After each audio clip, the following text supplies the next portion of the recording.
The ink bleeds onto the paper like tears she cannot stop. Outside, Chicago glitters with holiday lights, but inside this cramped apartment, December 24th, feels like the darkest night of the year. Clara Mitchell's hand trembles as the pen scratches across the final line of the divorce agreement. 8 years. 8 years of marriage reduced to a signature on a cold Wednesday evening while snow falls silently over the city. She sets the pen down and stares at the document. Her reflection catches in the window, pale skin, dark circles under green eyes that once sparkled with dreams. At 31, she looks older, exhausted, broken in ways that paperwork cannot begin to describe.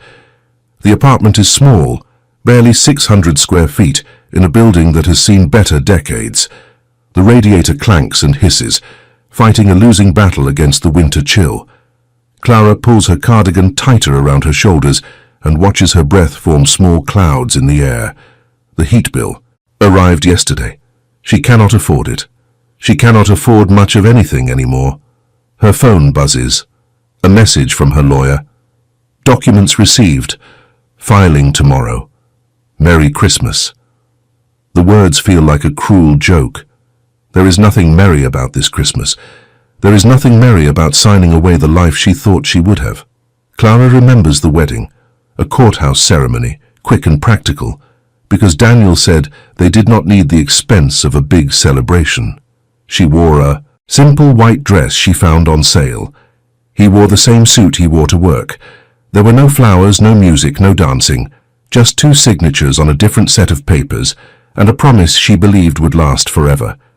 She was 23 then, young, hopeful, convinced that love conquered all, that Daniel's ambition would carry them both to something better.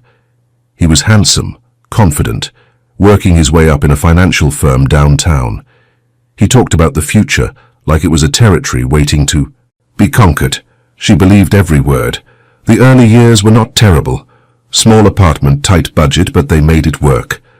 Clara took a job as a nurse at a community clinic, long hours for modest pay, but she found purpose in helping people who had nowhere else to turn. Daniel climbed the corporate ladder, each promotion bringing nicer restaurants and promises of the life they would eventually have. But somewhere along the way, the promises turned hollow. The promotions brought longer hours, more travel, more distance between them. Daniel stopped coming home for dinner, stopped asking about her day, stopped looking at her like she was the woman he had chosen to build a life with. Then came the affairs. The first one she discovered by accident, a receipt for jewelry she never received, perfume on his collar that was not hers. She confronted him, and he apologized. Swore it meant nothing, swore it would never happen again. It happened again, and again. Each time he had the excuse, stress at work, feeling unappreciated. Her fault for not being attentive enough, attractive enough, present enough. She started to believe him, started to think that maybe if she tried harder, cooked better meals, lost those last 10 pounds, smiled more, complained less, maybe then he would love her the way she needed to be loved. She lost herself in the trying, lost her friends, her confidence, her sense of who she was before she became Daniel's wife. The woman in the mirror became a stranger, someone small and apologetic, someone who walked on eggshells in her own home. The final blow came 6 months ago. She found the emails. Not just one affair, but several, ongoing for years. Women from his office, women from conferences, women whose names she did not recognize and whose faces she did not want to imagine. The betrayal was so vast, so systematic, that it knocked the breath from her lungs.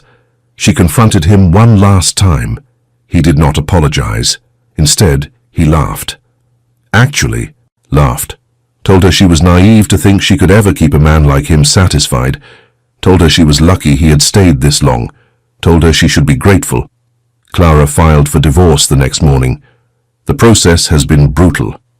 Daniel, it turns out, has very good lawyers. Lawyers who have spent the past 6 months hiding assets, delaying proceedings, and making her life as difficult as possible. The settlement she will receive is a fraction of what she deserves, barely enough to cover 3 months' rent in this crumbling apartment. But tonight on Christmas Eve it is finally over. The papers are signed. The marriage is ending. Clara should feel relieved. Instead, She feels hollow, like someone has scooped out everything inside her and left only the shell. She pours herself a glass of cheap wine, the only thing in the refrigerator besides leftover takeout, and raises it in a mock toast. To new beginnings, she thinks bitterly.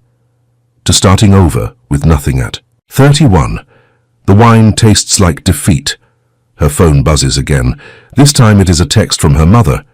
Still hoping you'll reconsider and come home for Christmas. Your father misses you. We all do. Clara types and deletes a response 3 times. She cannot face them. Cannot face the pity in their eyes, the silent judgment, the way her sisters will exchange looks when they think she is not watching. Her mother never approved of Daniel, and going home now would mean admitting that she was right. That Clara wasted 8 years of her life on a man who never deserved her. She sets the phone aside without responding. Outside, the snow falls harder. The street below is empty. Everyone tucked inside with their families, their presents, their warmth. Clara presses her palm against the cold glass and watches her handprint fog and fade. Tomorrow is Christmas. She will spend it alone. The thought should devastate her, but she has passed beyond devastation into something quieter and more final. Acceptance, perhaps, or resignation. The understanding that this is her life now. A small apartment, an empty refrigerator, a career that pays just enough to survive, and no one waiting for her to come home. She finishes the wine and debates opening another bottle, decides against it. The last thing she needs is to wake up on Christmas morning with a hangover and nothing to show for it. Instead, she makes herself a cup of tea, the fancy kind her sister sent for her birthday, which she has been saving for a special occasion. This seems special enough, the end of everything she thought her life would be. Clara sits by the window with her tea and watches the city. Somewhere out there, families are gathering. Children are shaking presents. Couples are stealing kisses under mistletoe. Somewhere out there, people are happy. She wonders if she will ever be happy again. Wonders if she was ever truly happy to begin with, or if she just convinced herself she was because the alternative was too painful to consider. The tea grows cold in her hands. At 11 o'clock she hears footsteps in the hallway. Her neighbor, Mrs. Patterson, returning from midnight mass at the church down the block. The elderly woman pauses outside Clara's door. "Merry Christmas, dear," she calls through the thin walls. Clara forces brightness into her voice.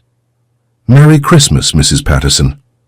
There is a moment of silence, then the shuffle of footsteps continuing down the hall.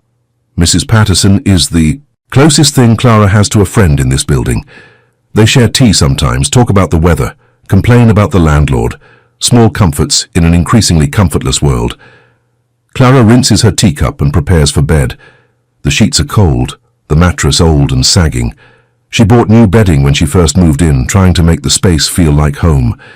The effort feels laughable now. She lies in the darkness and listens to the building settle around her. The creak of pipes, the hum of the refrigerator, the distant sound of traffic on the street below. Somewhere a dog barks, somewhere else a car alarm wails briefly and falls silent. Sleep comes slowly, in fragments. She dreams of the wedding that never was, the one she imagined when she was young with flowers and music and a dress that made her feel like a princess. In the dream, she walks down the aisle toward a groom whose face she cannot see. Just before she reaches him, she wakes. Christmas morning arrives grey and cold. The snow has stopped, but the sky hangs low and heavy, threatening more. Clara makes coffee in her tiny kitchen and stares at the divorce papers still sitting on the table. She should mail them. The sooner they are filed, the sooner this chapter of her life will officially close. But something keeps her rooted to the spot, unable to move, unable to act. Her phone rings. The clinic. She answers, already knowing what they will ask. "Clara, I know it's Christmas, but we're short-staffed. And there's been a pile-up on the highway. Multiple casualties. We need everyone who can come in." She does not hesitate. "I'll be there in 20 minutes. Work. At least there is work. At least there she can be useful, can focus on something other than the wreckage of her personal life. At least there she is, Clara the nurse, not Clara the divorcee, not Clara the woman whose husband found her so lacking that he sought comfort in the arms of countless others. She dresses quickly, scrubs, comfortable shoes, her warmest coat. The divorce papers go into a drawer. She will deal with them later. Right now, someone needs her. The clinic is chaos when she arrives. The accident was worse than reported. A bus carrying holiday travelers collided with a delivery truck on an icy overpass. The emergency room is overflowing. Patients in the hallways, doctors shouting orders, the metallic smell of fear and urgency thick in the air. Clara throws herself into the work. She triages patients, starts IV lines, holds hands and offers comfort to those waiting their turn for treatment. Her own pain fades into the background, replaced by the immediate needs of people whose Christmas has become a nightmare. Hours pass in a blur. By mid-afternoon, the worst of the crisis has subsided. The most critical patients have been stabilized or transferred to larger hospitals. The hallways begin to empty. Clara takes a 5-minute break in the supply closet, leaning against shelves of gauze and antiseptic. Her eyes closed. Her feet ache. Her back screams. But there is something almost peaceful about the exhaustion, a physical tiredness that drowns out the emotional pain she has been carrying for months. Her phone vibrates. A text from Daniel. "Got the papers, good riddance." She stares at the message for a long moment, then deletes it without responding. He does not deserve her energy. Not anymore. The rest of her shift passes uneventfully. By 8 o'clock, she is finally free to leave. The night nurse takes over, and Clara gathers her things and steps out into the cold. The city looks different at night. Christmas lights reflect off the snow, creating pools of color on the white ground. The streets are quieter now, most people home with their families, their celebrations winding down. Clara walks toward the bus stop, her breath clouding in the frigid air. She is halfway there when she sees the car. It is parked at the curb, sleek and black, the kind of vehicle that does not belong in this neighborhood. A Mercedes, she thinks, or maybe a BMW. Something expensive, something powerful, something that speaks of a world far removed from her small apartment and her modest salary. The driver's door opens, and a man steps out. He is tall, broad-shouldered, with dark hair and eyes that catch the streetlight like fragments of obsidian. His coat is black, tailored, expensive. Everything about him radiates authority, the kind of confidence that comes from knowing exactly who you are and exactly what you are capable of. Clara's steps slow. She does not recognize him, but something about his presence makes her uneasy. There is danger here, she thinks. Danger wrapped in expensive fabric and careful silence. The man speaks. His voice is low, controlled, each word precise. "Clara Mitchell." She stops walking. Her heart beats faster, though she cannot explain why. "Who's asking?" He studies her for a long moment, his expression unreadable. Then, so quietly she almost misses it. "My name is Marcus Ricci, and I believe you just signed divorce papers from my brother." The words hit her like a physical blow. Brother.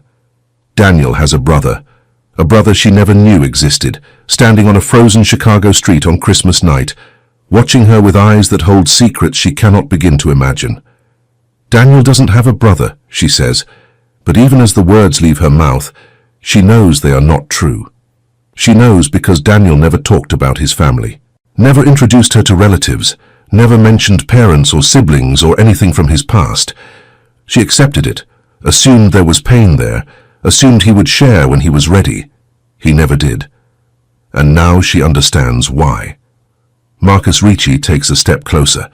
There is a great deal about Daniel that you don't know, things he kept hidden, things that involve you more deeply than you realize. Clara's instincts scream at her to run, to get on the bus, go home, lock the door, and pretend this encounter never happened. But something holds her in place, curiosity perhaps, or the desperate hope that there is more to her story than 8 wasted years and a stack of divorce papers. "What are you talking about?" she asks. Marcus reaches into his coat and withdraws a photograph. He holds it out to her, waiting. After a long moment, Clara takes it. The image is old, slightly faded, a wedding photo. A young couple standing before an altar, the bride in white, the groom in a dark suit. She looks at the faces and feels the ground shift beneath her feet. The bride is her. The groom is Marcus. "That's impossible," she whispers. "I've never seen you before in my life." Marcus's expression does not change. 10 years ago you married a man named Daniel Ricci.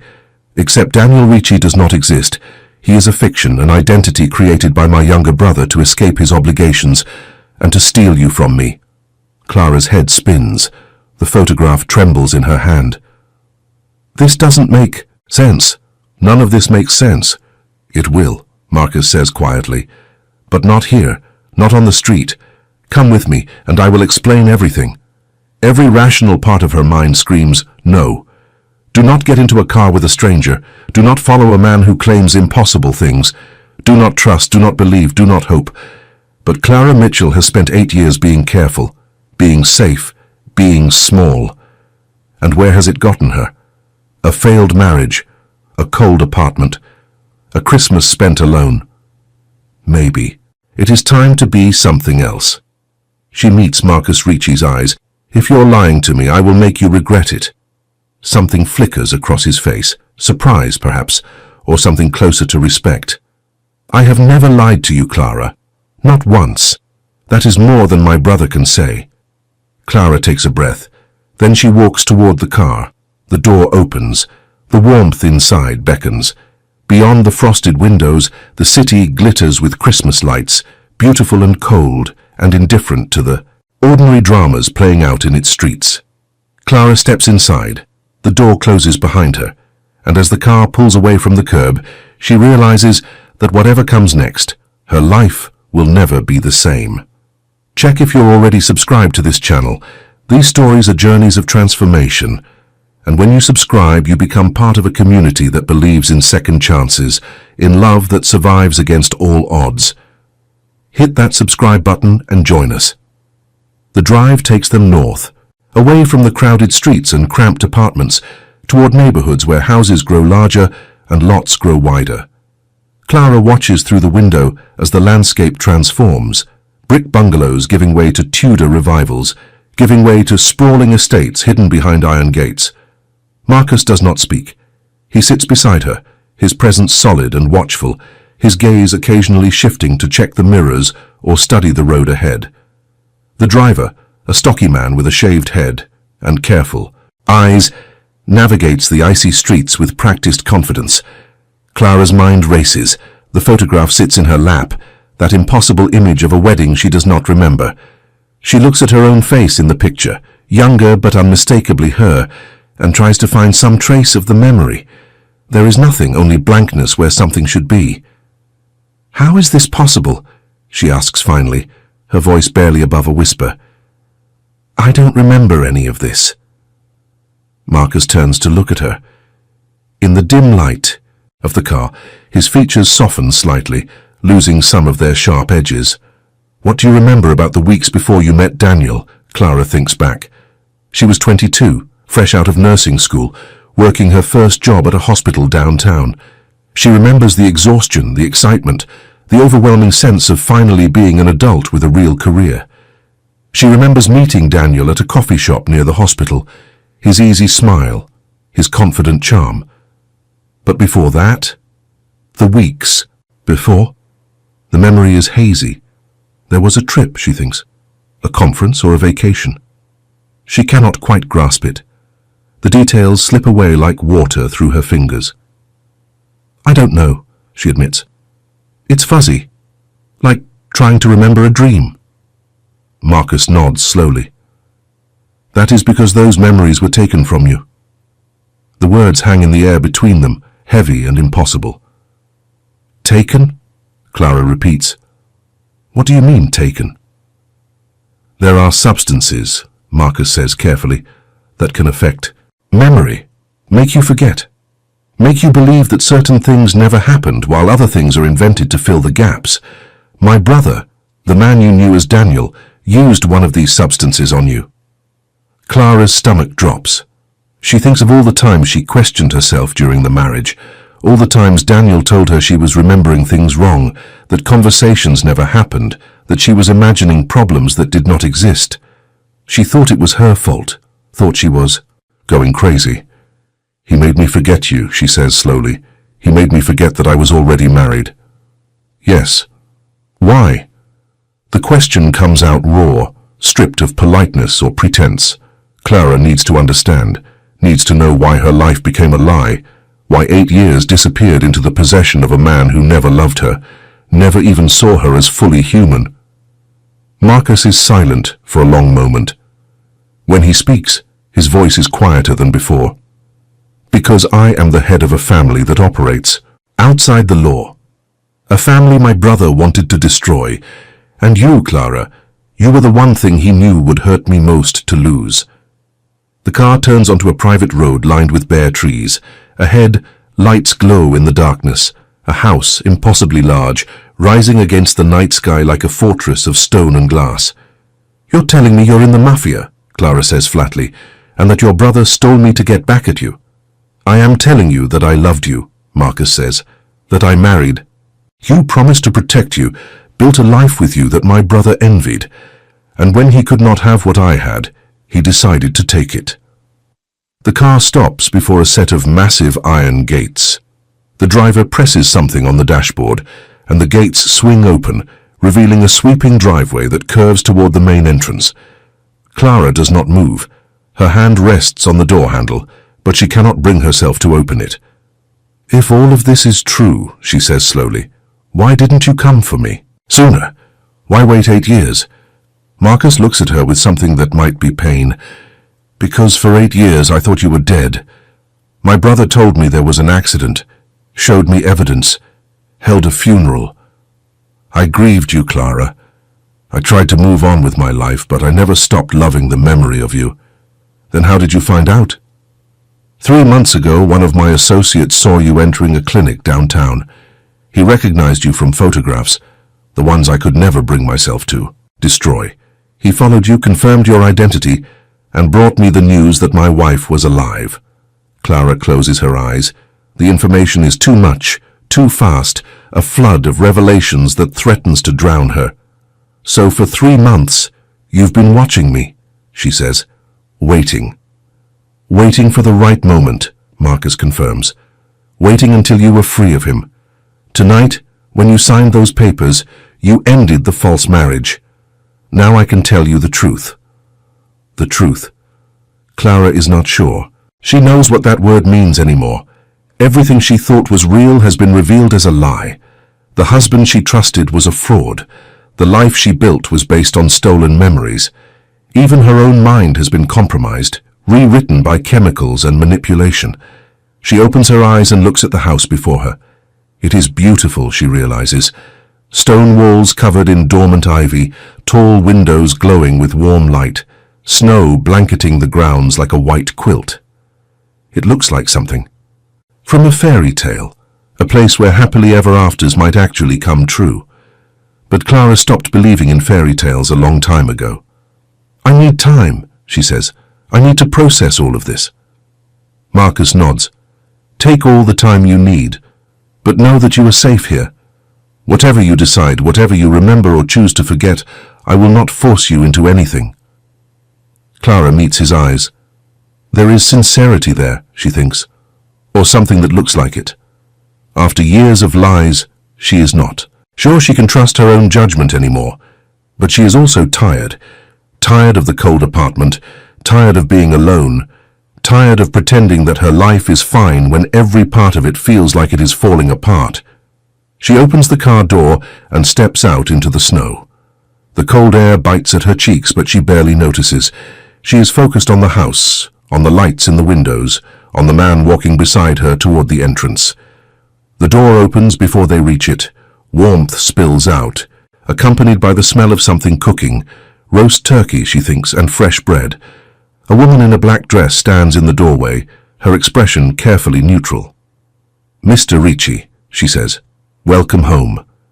The guest room has been prepared." Marcus nods. "Thank you, Elena. Please make sure Mrs. Ricci has everything she needs." Mrs. Ricci. The name hits Clara like a blow. She is not Clara Mitchell anymore. According to this man, she never was. She follows Marcus into the house, her footsteps echoing on marble floors. The interior is everything the exterior promised. High ceilings, elegant furnishings, artwork that probably costs more than she will earn in a lifetime. It should feel cold, all this wealth and grandeur. Instead, it feels strangely welcoming, as if the house itself is glad to see her, or perhaps that is only wishful thinking. Elena leads her up a sweeping staircase to the second floor. The guest room is larger than her entire apartment, with a four-poster bed, a sitting area by the window, and an ensuite bathroom she can only glimpse through a half-open door. There are clothes in the wardrobe, Elena says. If you need anything else, the phone by the bed connects directly to the kitchen. Dinner will be served in an hour.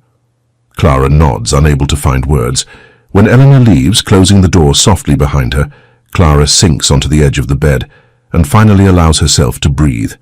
Morning light streams through the tall windows, catching on crystal, fixtures and pooling in golden rectangles across the floor. Clara wakes slowly, disoriented by the silence, by the softness of the bed, by the absence of traffic noise and radiator clanks. For a long moment, she does not remember where she is. Then it all comes back. The divorce papers, the mysterious stranger, the impossible photograph, the house that feels like a dream she cannot wake from. She sits up and looks around the room. In daylight, it is even more beautiful than she remembered. Pale blue walls, white trim, fresh flowers on the nightstand that she did not notice last night. Someone has been here while she slept, adding these small touches of warmth. Her clothes from yesterday are gone. In their place, she finds a silk robe draped over a chair, and a note in elegant script. Please join us for breakfast when you're ready. E. Clara stands and walks to the window. The view takes her breath away. Snow-covered grounds stretching toward a frozen lake, bare trees standing, like sentinels against the pale sky. In the distance, she can see the iron gates where she entered last night. They seem miles away now, separating this world from everything she used to know. She showers in the enormous bathroom, marveling at the heated floors, the rainfall showerhead, the endless supply of hot water. Her own apartment rarely had enough hot water for a full shower. This feels like luxury beyond imagination. The wardrobe, as Elena promised, contains clothes, not her own, but new items that seem selected with her size and taste in mind. Clara chooses simple things: black pants, a cream sweater, sensible flats. She does not want to look like she is trying too hard to fit into this world.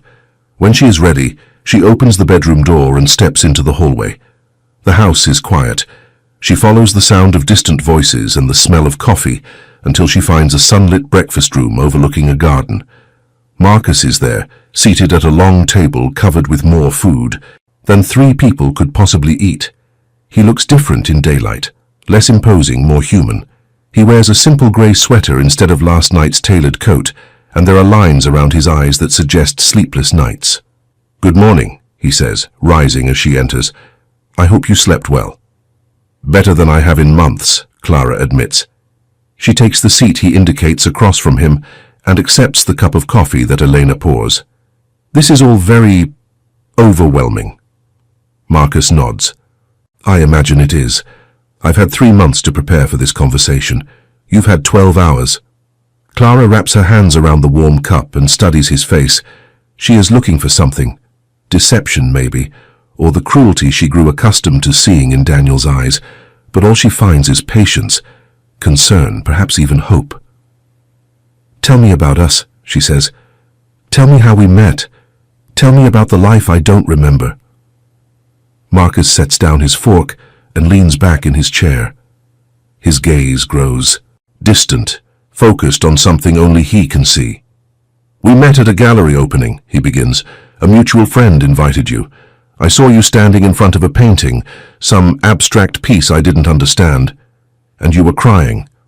I asked if you were all right. You said the painting reminded you of loss, of beauty that exists only for a moment before it disappears. I told you I didn't see it. You said that was because I wasn't looking hard enough." Clara listens, searching for any spark of recognition. The story feels like it could be true, could be hers, but the memory remains locked away, inaccessible. What happened next? She asks. I asked you to dinner. You said no. You said you didn't date strangers you met at gallery openings. But you gave me your number anyway, and I called you the next day and the day after that, and every day for 3 weeks until you finally agreed to have coffee with me. A small smile plays at the corner of his mouth. You were stubborn. I liked that about you. You didn't care about my money or my family name. You challenged me, questioned me, refused to be impressed by things that impressed everyone else. Clara feels something stir in her chest. Not memory exactly, but something adjacent to it. A sense of familiarity, as if hearing a song she cannot quite place. And the wedding? She asks. 6 months later, we married in a small chapel upstate. Only family and close friends. You insisted on keeping it simple. You said the ceremony didn't matter. What mattered was the life we would build together. He pauses and something painful flickers across his face. That life lasted 18 months. Then my brother took you from me. Clara sets down her coffee cup. Her hands are trembling, and she does not want him to see. How did it happen? How did this all happen? Marcus is silent for a long moment. When he speaks, his voice is heavy with old grief. There was a family gathering. My brother had been estranged for years. We disagreed about how the family business should be run, but he reached out, asked for reconciliation. I wanted to believe people could change, so I invited him back into our lives. He shakes his head slowly. I should have known better. During the gathering, he slipped something into your drink. You collapsed. When you woke, you didn't remember me. Didn't remember any of us. He had already arranged to have you transported to a hospital on the other side of the country where doctors were paid to confirm his story, that you were his fiancée, that you had been in an accident, that the memory loss was permanent. Clara's blood runs cold. The clinical precision of it, the careful planning, the willingness to destroy another person's entire existence, it sounds exactly like Daniel. The man she married was capable of great cruelty, she knows now, but this goes beyond anything she imagined. And you believed I was gone, she says. He showed me a body, a woman who looked enough, like you in the aftermath of an accident. I identified her, I buried her. I spent 7 years grieving a wife who was living another life just 300 miles away. The pain in his voice is raw, unguarded. Whatever else Marcus Ricci might be, criminal, dangerous, powerful, he is also a man who has suffered. Clara recognizes the particular weight of that suffering because she carries something similar herself. Why didn't I try to escape? She asks. Why didn't I question Daniel's story? If the memories were erased, why didn't I sense that something was wrong? The substance he used doesn't just erase memories, Marcus explains. It creates false ones. Your mind filled in the gaps with whatever he suggested. A different past, a different meeting, a different love story. You had no reason to doubt what you believed you knew. Clara thinks about the early years of her marriage, how certain she was that Daniel was her destiny, how quickly she fell into the rhythm of their life. Together, never questioning, never looking back, she assumed that certainty was love. Now she wonders if it was chemistry, the literal, pharmaceutical kind. This is insane, she whispers. All of this is completely insane. I know, Marcus says gently, and I know you have no reason to believe me. That's why I want to show you something. He stands and offers his hand. After a moment's hesitation, Clara takes it. He leads her through the house, past rooms she glimpsed last night, and others she has never seen. They climb another staircase, turn down a hallway lined with family portraits, and stop before a closed door. This was our room, Marcus says. I haven't changed anything. Couldn't bring myself to. He opens the door. Clara steps inside and feels the world tilt beneath her feet. The room is beautiful. A large bed with a blue velvet headboard, windows overlooking the lake, a sitting area with well-worn furniture that suggests years of use. But it is the details that steal her breath. A photograph on the nightstand of Marcus and a woman who is unmistakably her, laughing at something beyond the camera's view. A collection of books on the shelf, medical texts, nursing journals, novels she would have chosen herself. a jewelry box on the dresser that, when she opens it, contains a simple gold locket with a small emerald at its center. She touches the locket, and something in her mind shifts. Not a memory, exactly. More like an echo. The sensation of this chain around her neck. The weight of this pendant against her collarbone. Marcus standing behind her, fastening the clasp, pressing a kiss to her shoulder. "The emerald matches your eyes," she whispers. She does not know where the words come from. They simply appear, rising from somewhere deep inside. Marcus goes very still. "That's what I said when I gave it to you." Clara closes her eyes and waits for more, but the echo fades, leaving only silence and the faint smell of cedar that permeates the room. "I want to believe you," she says finally. "I want to believe that there's some explanation for everything that went wrong in my life. But I'm scared. I've been lied to so many times. I don't know if I can trust anything anymore." Marcus approaches her slowly, as if she is a wild creature that might bolt at any sudden movement. "You don't have to trust me," he says. "Not yet. But stay. Give yourself time to explore, to ask questions, to find your own answers. Whatever you discover, whatever you decide, I will accept it." Clara opens her eyes and meets his gaze. There is nothing predatory there, nothing demanding, only patience and something that might be hope. "I'll stay," she says. "For now." The days that follow blur into a rhythm Clara did not expect. She explores the house, discovering libraries and sitting rooms and a kitchen where the cook, a cheerful woman named Rosa, teaches her to make fresh pasta from scratch. She walks the grounds when the weather permits, breathing air that tastes cleaner than anything in the city. She reads books from the bedroom that was supposedly hers, finding dog-eared pages and margin notes in handwriting that looks hauntingly like her own. She also asks questions, endless questions, about the family business which Marcus describes with careful vagueness. Imports, investments, real estate, things that exist in the grey spaces between legal and illegal. About Daniel, whose real name is Alessandro, the younger brother who always felt overshadowed and eventually turned that resentment into destruction. About herself, the woman she was before the chemicals rewrote her mind. Marcus answers everything. His honesty is disarming. He does not pretend to be a good man. He acknowledges the violence in his world, the difficult choices he has made, the blood on his hands, but he also speaks of codes, of honor, of protecting those who cannot protect themselves.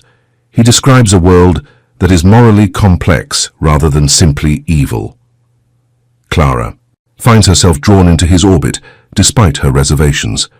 There is something compelling about a man who knows exactly who he is and accepts it, flaws and all. After years of Daniel's gaslighting and manipulation, Marcus's brutal honesty feels like fresh water in a desert. A week passes, then two. The new year arrives quietly. No parties, no celebrations, just a glass of champagne shared by the fire while snow falls outside the windows. Clara raises her glass and tries to imagine what this year might hold. The uncertainty should terrify her. Instead, it feels strangely like freedom. One evening in mid-January, Marcus finds her in the library. She is curled in an armchair, reading a medical journal she found on her old bedside table, when he appears in the doorway. "There's something I need to tell you," he says. Clara sets down the journal. She has learned to read his expressions over the past weeks, and this one carries weight. "What is it?" "My brother knows you're here." The words drop like stones into still water. Clara feels ripples of fear spreading through her chest. "How?" "I'm not certain. He has informants everywhere. But he called this morning, made threats, demanded I return you to him." Clara rises from the chair, her mind racing. What does that mean? What happens now? Marcus crosses the room and stands before her. In the lamplight, his face is carved into sharp angles, all traces of softness gone. It means the conflict I've been trying to avoid is now inevitable. It means I have to deal with my brother once and for all. Deal with him how? By taking everything he has, his money, his connections, his power, everything he stole from me, from you, from our family. I'm going to destroy him, Clara, and then I'm going to make sure he can never hurt anyone again. Clara should be frightened. She should be running, finding a way back to her old life, putting as much distance as possible between herself and this war brewing between brothers. But she has seen enough of Marcus in these past weeks to know that he is not the monster Daniel made him out to be. And she has experienced enough of Daniel's cruelty to know that he will never stop until he gets what he wants. If she runs now, she will be running forever. "What can I do?" she asks. Marcus's eyes widen slightly. "You want to help?" "I spent 8 years as his victim. I'm done being passive. If there's a way I can contribute, I want to know." For a long moment, Marcus simply looks at her for you, then something shifts in his expression, respect perhaps, or the first stirrings of something deeper. "You were always braver than you knew," he says quietly, "even when you couldn't remember who you were." Clara holds his gaze. "Then help me remember, help me become her again." Marcus nods slowly. "There may be a way, but it will be difficult, painful. The memories don't come back gently. They come in fragments, in waves, often triggered by intense experience. You might remember joy and love. You might also remember fear and loss. I'm not afraid," Clara says. "I've already survived the worst thing that could happen to me. Whatever comes next, I can handle it."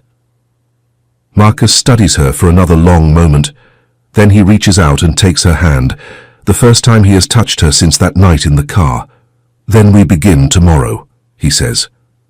The process of remembering is exactly as Marcus described, difficult, painful, and utterly disorienting.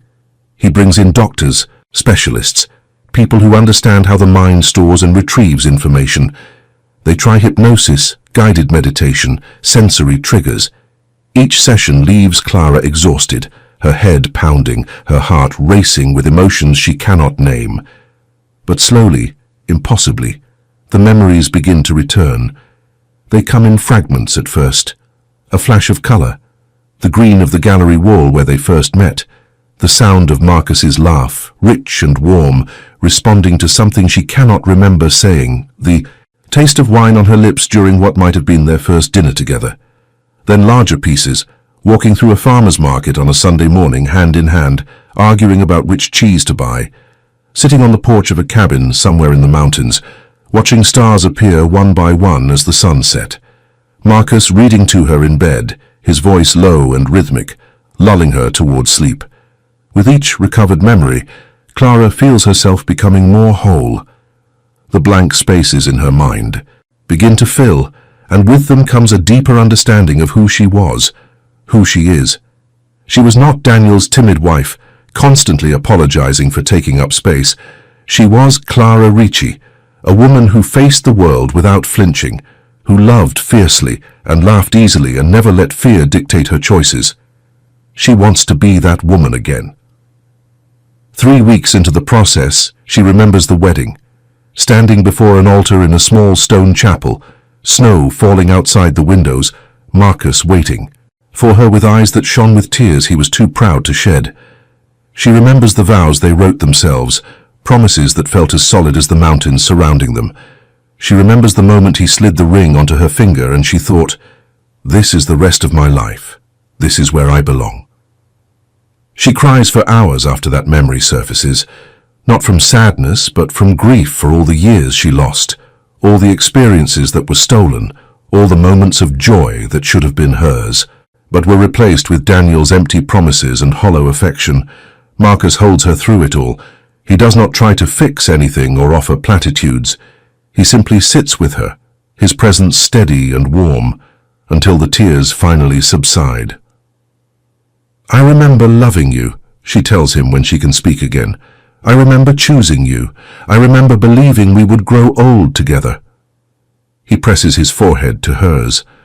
"I never stopped loving you, even when I thought you were gone." Clara pulls back and looks into his eyes. "Then we don't let him win. Whatever it takes, we fight back." If you felt the weight of this story pressing on your heart, leave a comment saying, Love is worth fighting for. I want to see how many of you believe that, no matter how dark things get. The war with Daniel, with Alessandro, escalates rapidly after that. Marcus has spent months building a case, gathering evidence of his brother's crimes, fraud, extortion, conspiracy, things that extend far beyond the personal betrayal that started it all. He has allies in unexpected places, a federal investigator who owes him a favor, a reporter hungry for the story of a lifetime, business partners of Alessandro who have their own reasons for wanting to see him fall. But Alessandro is not defenseless. He has his own network, his own resources, his own ruthless willingness to do whatever it takes to survive.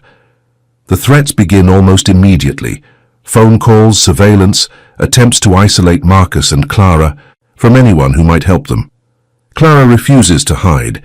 She insists on being part of the planning, the strategy sessions, the careful chess game Marcus is playing with his brother.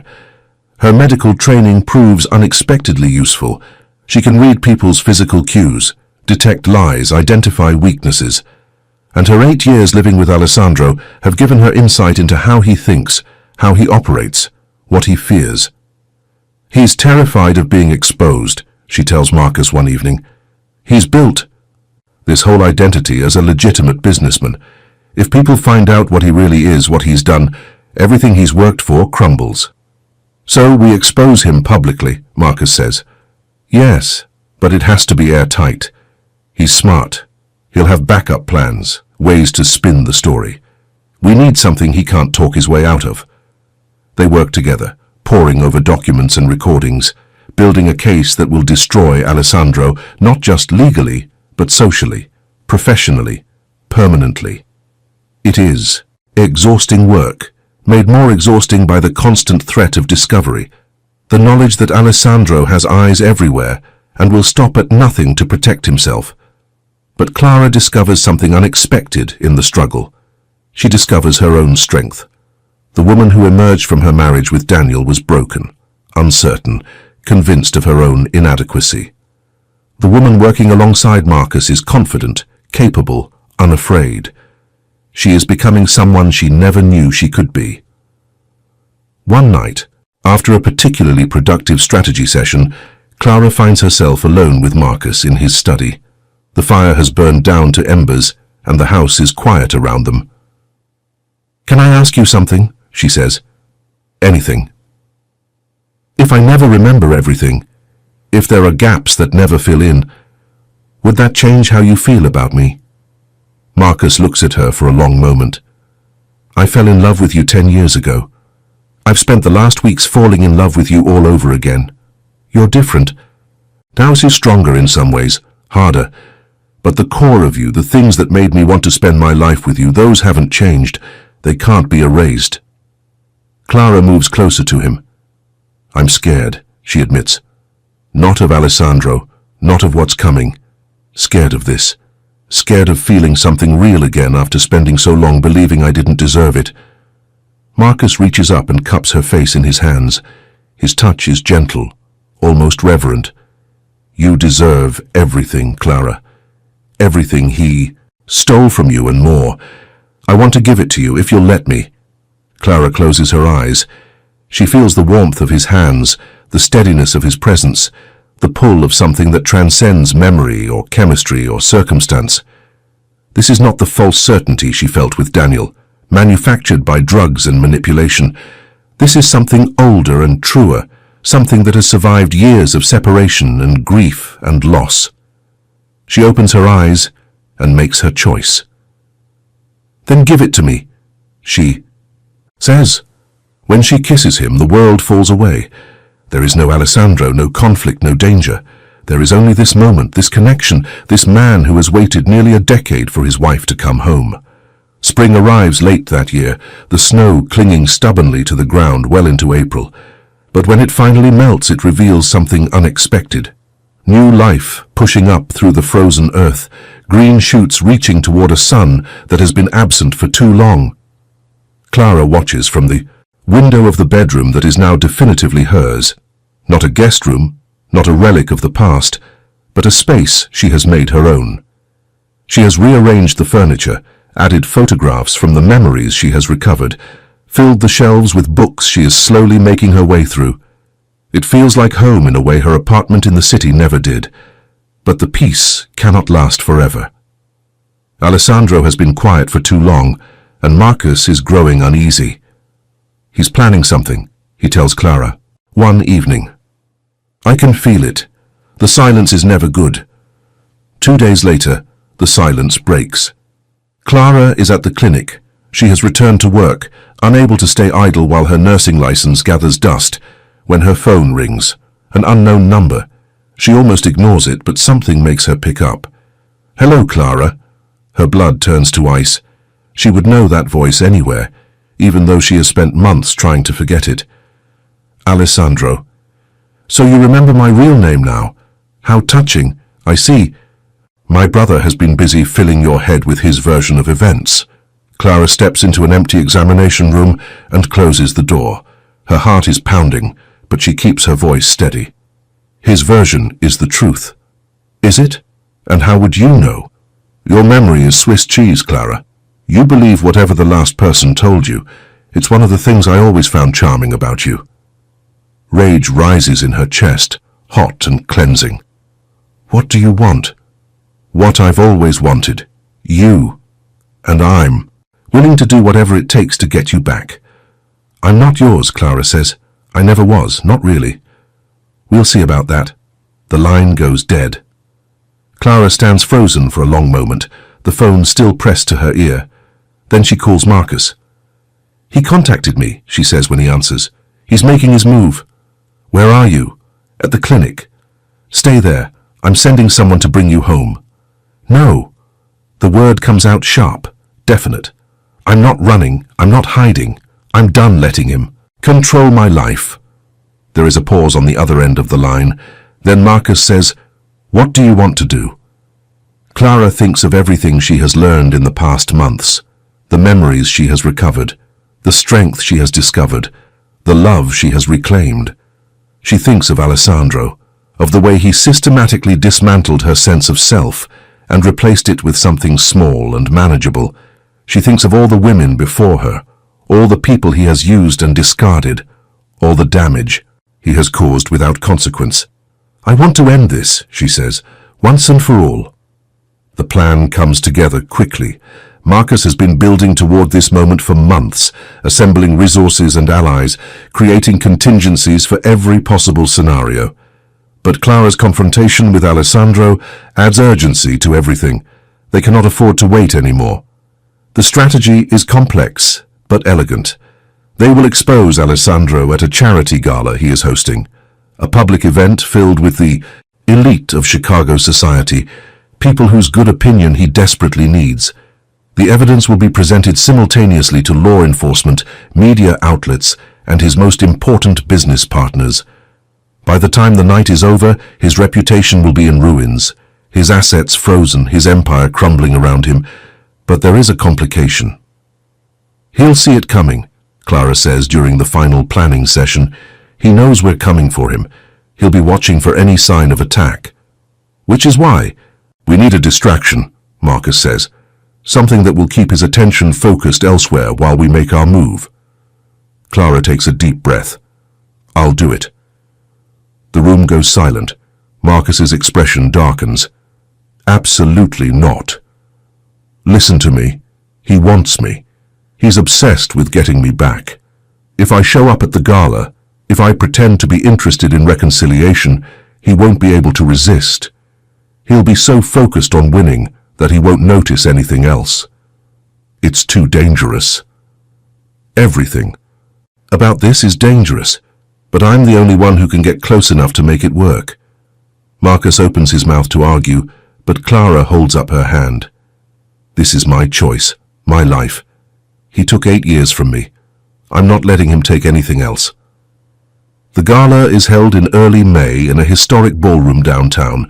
Crystal chandeliers cast warm light over crowds of elegantly dressed guests, and music from a live orchestra drifts through the air. It is a beautiful setting for what is about to become Alessandro's worst nightmare. Clara arrives alone, wearing a green dress that matches her eyes and a smile that reveals nothing of the turmoil underneath. She spots Alessandro almost immediately. He is holding court near the bar, surrounded by admirers, his charm turned up to full wattage. Their eyes meet across the room. For a moment, everything stops. Clara sees the calculation in his gaze, the quick assessment of threat and opportunity. She sees him decide, in that instant, that she is there, for him, that she has finally come to her senses. He excuses himself from his companions and crosses the room toward her. Clara. His voice is warm, intimate, the voice of a man greeting his beloved. I knew you'd come back to me. She forces herself to hold his gaze. I needed to see you, to talk, to understand why you did what you did. And Marcus let you come here alone? Marcus doesn't control me. No one does. Alessandro smiles, and for a moment, he is the man she fell in love with all those years ago. Handsome, charming, apparently devoted. That's what I always admired about you. Your independence, your fire. Then why did you try to destroy it? His smile falters slightly. I didn't destroy anything. I gave you a life, Clara. A good life. Better than you would have had with my brother. A life built on lies. All lives are built on lies. The only question is whose lies you choose to believe. Clara feels the tiny receiver in her ear crackle to life. Marcus's voice, barely audible. We're in position, keep him talking. She takes a step closer to Alessandro. What if I wanted to start over? What if I was willing to forget the past and try again? His eyes light up with triumph. I would welcome that. I never wanted to lose you, Clara. Everything I did because I loved you. Prove it. How? Tell me the truth. All of it. Every lie you told. Every manipulation. If you can be honest with me now, maybe we can find a way forward. Alessandro studies her. For a long moment, she can see him weighing the risks, calculating the angles. Finally, he nods. Come with me. Somewhere we can talk privately. Clara's heart pounds as she follows him through the crowd, away from the main ballroom, down a corridor lined with portraits of wealthy benefactors. They enter a small study, and Alessandro closes the door behind them. Now we can speak freely, he says. What do you want to know? Clara reaches into her clutch and pulls out a small device, a recorder. Marcus gave her before the gala. She sets it on the desk between them. I want you to say it all, she says, on the record, so I can be sure you're not lying. Alessandro laughs. You think a recording will make any difference? I have lawyers, Clara. The best money can buy. Anything I say can be explained away, recontextualized, dismissed. Maybe. But let's see. She holds his gaze, unflinching, until he shrugs. Fine. You want the truth? Here it is. I used a substance on you that erased your memory and made you susceptible to suggestion. I invented a history for us, convinced you that we had met and fallen in love like normal people. I married you under a false name and spent 8 years keeping you away from my brother. Why? Because Marcus had everything. The family, the power, the respect, and you. You were the only thing he valued more than the empire, and I wanted to take that from him, to make him suffer the way I had suffered my entire life, living in his shadow. Clara forces herself to stay calm to keep him talking. And now, what do you want now? Alessandro moves closer. I want you back, not because of Marcus. That feud is old news. I want you because you're the only woman I've ever met who challenged me, who wasn't afraid of me, who made me feel something besides contempt for the rest of humanity. His hand reaches for her face, and every instinct screams at her to pull away. But she holds still. I could make you forget again, he whispers. Start. Fresh. Build something new without all the baggage of the past. Clara feels her stomach turn. You would do that? Wipe my mind again? If it meant having you, yes. In a heartbeat. She pulls away from him now, unable to maintain the pretense any longer. You're sick. Alessandro's expression hardens. I'm practical. The world is full of weak people who let sentiment rule their decisions. I refuse to be one of them. The door bursts open. Marcus stands in the doorway, flanked by 2 federal agents. Behind them, Clara can see the chaos erupting in the main ballroom. The gala has been shut down, guests are being herded toward the exits, and a team of investigators is already moving through the building. "Alessandro Ricci," one of the agents says, "you're under arrest for fraud, conspiracy, and illegal administration of controlled substances." Alessandro's face contorts with rage. He wheels on Clara. "You set me up." "No." Clara retrieves the recorder and holds it up. "You set yourself up. Every word you just said is going to be played for a jury, and for every newspaper and website in the country. Your reputation, your empire, your freedom. It's all over." For a moment she thinks he might lunge at her, but the agents are already moving, restraining him, reading his rights. Alessandro's eyes never leave Clara's face as they drag him from the room. "This isn't over," he hisses. "I will make you pay for this." Clara watches him go. Her hands are shaking, her heart is racing, and tears are streaming down her face. But when Marcus wraps his arms around her and holds her close, she realizes something extraordinary. She is not afraid anymore. The trial takes 3 months. The evidence is overwhelming. Not just the recording Clara obtained, but years of financial crimes, witness testimonies, and documentation that Marcus's team has assembled. Alessandro's lawyers try every trick in the book, but the walls close in relentlessly. Clara testifies. It is one of the hardest things she has ever done, sitting in that witness box, facing the man who stole 8 years of her life, describing in clinical detail exactly what he did to her. But she does not waver, does not break, does not let him see even a moment of the fear that used to define her relationship with him. When the verdict comes, guilty on all counts, she feels something release inside her. A tension she has been carrying for so long she forgot it was there. A weight that has finally been lifted. The summer that follows is quiet, healing. Clara and Marcus return to the house by the lake, to the rooms where she once lived a life she could not remember. But now she remembers. Not everything. There are still gaps, moments lost forever to the chemicals Alessandro used. But enough to know who she is, who she loves, and who she wants to become. They remarry in September, in the same small chapel where they wed 10 years ago. The ceremony is simple: close friends, family, vows that carry the weight of everything they have survived. "I promise to protect you," Marcus says, his voice rough with emotion, "not by keeping you safe from the world, but by standing beside you as you face it. I promise to love you, the woman you were, the woman you are, the woman you will become." Clara takes his hands. "I promise to trust you," she says, "to believe in you, to never let fear steal from us again. I promise to build a life with you. Not the life we lost, but something new, something better, something that belongs only to us." When they kiss, the small crowd cheers. Through the windows, autumn light spills in, warm and golden, illuminating the tears on Clara's cheeks. December arrives with the first snow of the season, soft flakes drifting down from a pale grey sky. Clara stands by the window of the bedroom she shares with Marcus, watching the grounds transform into a winter wonderland. It has been exactly 1 year since she signed those divorce papers, alone, and broken, convinced that happiness was something she would never find. How wrong she was.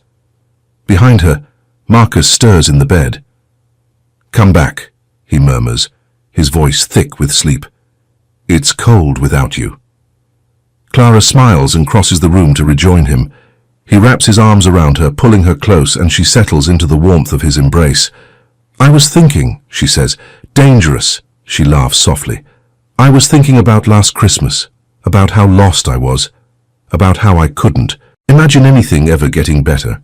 Marcus presses a kiss to her hair. "And now? Now I can't imagine anything being more right." They lie together in comfortable silence, watching the snow fall outside the window. Somewhere in the house, Rosa is singing in the kitchen, preparing what will undoubtedly be an elaborate holiday breakfast. Elena is already coordinating the decorations, transforming the great hall into something out of a fairy tale. This house, which once felt like a remnant of a life she couldn't remember, now feels like home. These people who were strangers a year ago are now family. And Marcus is everything she spent 8 years searching for without knowing what she was looking for. "I have something for you," he says. Clara props herself up on one elbow. "It's not Christmas yet. Consider it an early gift." He reaches into the nightstand drawer and withdraws a small velvet box. Clara's breath catches as he opens it to reveal a ring. Not the wedding band she wears on her left hand, but something else. A band of emeralds set in white gold, each stone catching the winter light. 10 years ago, I gave you a locket with an emerald because it matched your eyes, Marcus says. Today, I'm giving you this. 1 stone for each year we were apart. 10 years of loving you from a distance, hoping against hope that somehow, someday, we would find our way back to each other. Clara blinks back tears. It's beautiful. Not as beautiful as you. He takes her hand and slides the ring onto her right hand. I want you to wear this as a reminder that no matter what the world throws at us, our love survives, that we survived. Clara looks at the ring, at the emerald sparkling in the soft morning light, at the man who has given her back her past and built with her a future. She thinks of everything they have been through, the manipulation, the separation, the war with his brother, the slow process of remembering and healing. She thinks of the woman she was a year ago, broken and hopeless, signing away a marriage that was never real. That woman is gone now. In her place is someone stronger, braver, more whole. Someone who has learned that the worst things in life can sometimes lead to the best. Someone who has discovered that love, true love, is not about never being hurt. It is about finding someone worth fighting for. Merry Christmas, Marcus whispers. Clara leans in and kisses him, soft and slow and full of promise. Merry Christmas, she whispers back. Later that day they gather in the great hall with the staff who have become family. Rosa serves a feast that could feed an army.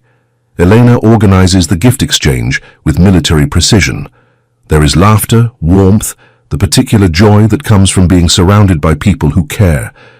Clara stands by the enormous Christmas tree, watching Marcus joke with the security team, and feels her heart expand to hold all of it.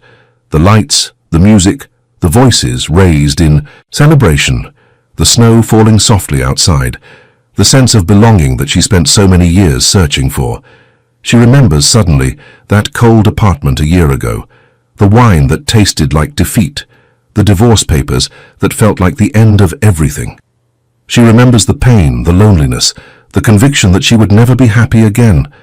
How strange life is, she thinks, how capable it is of surprise. A year ago, she was crying over the end of a marriage to a man who never loved her.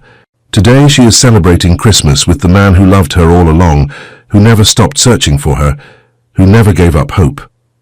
A year ago, she signed divorce papers believing they were her final chapter. Today, she understands that they were actually her first, the beginning of a story she never could have imagined. Some endings, she realizes now, are really beginnings in disguise. Marcus catches her eye across the room and smiles. It is a smile full of love, full of history, full of the life they are building together. Clara smiles back and feels the last of her old self, the frightened, diminished woman Daniel tried to create, slip away forever. She is Clara Ricci, wife, survivor, healer, partner.